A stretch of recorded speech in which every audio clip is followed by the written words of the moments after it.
Good morning, Excellencies and member of the diplomatic corps. Thank you very much for joining us today's briefing. The purpose of today's briefing is to provide you with factual account of the situation and to share how Thailand's intention to move forward. I will divide the briefings into two parts. Thailand positions on the special meeting in Putrajaya and Thailand earnest actions in protesting the atrocities and violations of international laws and humanitarian law committed by Cambodia forces, including the indiscriminate attacks on civilian targets against the civilian targets and the use of anti-personnel landmines in open violations of Ottawa Convention.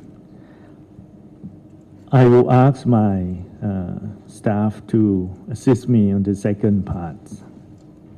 On the special meetings in Putrajaya, we considered these meetings bilateral meetings between Thailand and Cambodia, with the kind support of Malaysia in her capacities as the chair of ASEAN, which we commend highly. The meetings also had the United States as a co-organizer and China as an observer. After the intense fighting along the border between Thailand and Cambodia, I considered the fact that the two sides managed to have a meeting was already a good sign. The ceasefire which the two sides managed to agree upon is an important step which will stop casualties and is a prerequisite for de-escalation and dialogue in finding a permanent solution to this conflict. I wish to unequivocally state that Thailand will fully comply with the understandings and agreements reached between the two sides in Putrajaya. In this regard, I expect to see Cambodian side's commitment with sincerity and in good faith to move the dialogue forward.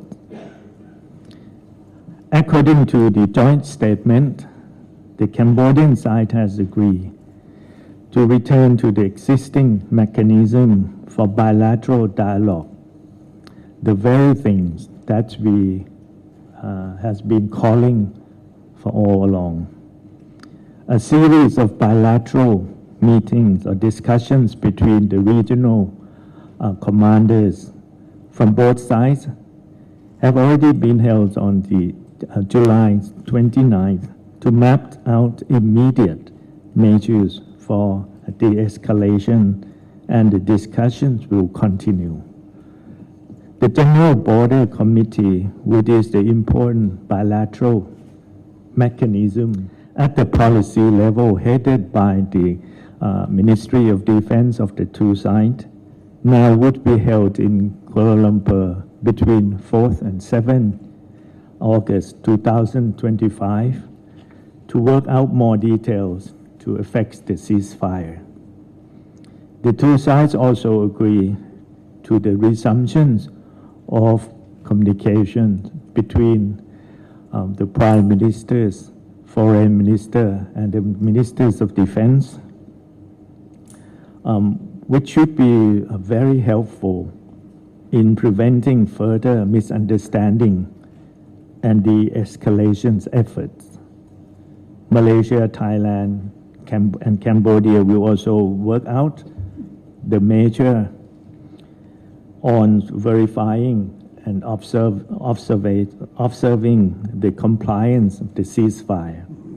While this task of the observer will be primary ASEAN-led, we certainly welcome the support of our friendly country as well.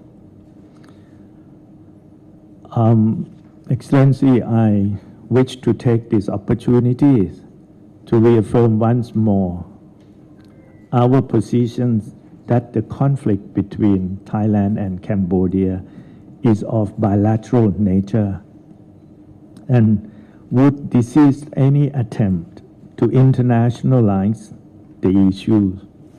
We have already stated on many occasions that Thailand does not accept the jurisdiction of the International Court of Justice and only wish to see the issue dealt with by bilateral discussion or dialogue within the framework already agreed by the two countries. I wish to reaffirm our commitment to find peaceful and permanent solution to this bilateral issue in accordance with the international law, the charters of the United Nations and ASEAN charters. I call upon Cambodian side to also commit to the peaceful negotiation with sincerity and in good faith, and refrain from any provocative actions, including the disinformation and information operations, which will only aggravate the situation further. Lastly, and most importantly, this is a tragic situation. We did not start this conflict. This is to straight that conflict with Cambodia is certainly not Thailand's interest. I thank you very much, everyone. Now I would like to invite Director General Piyapak to provide an update on Thailand-Cambodia border situation, followed by Director General Pinsudha, who will brief us on Thailand's response to Cambodia's violations of international obligation. Thank you very much.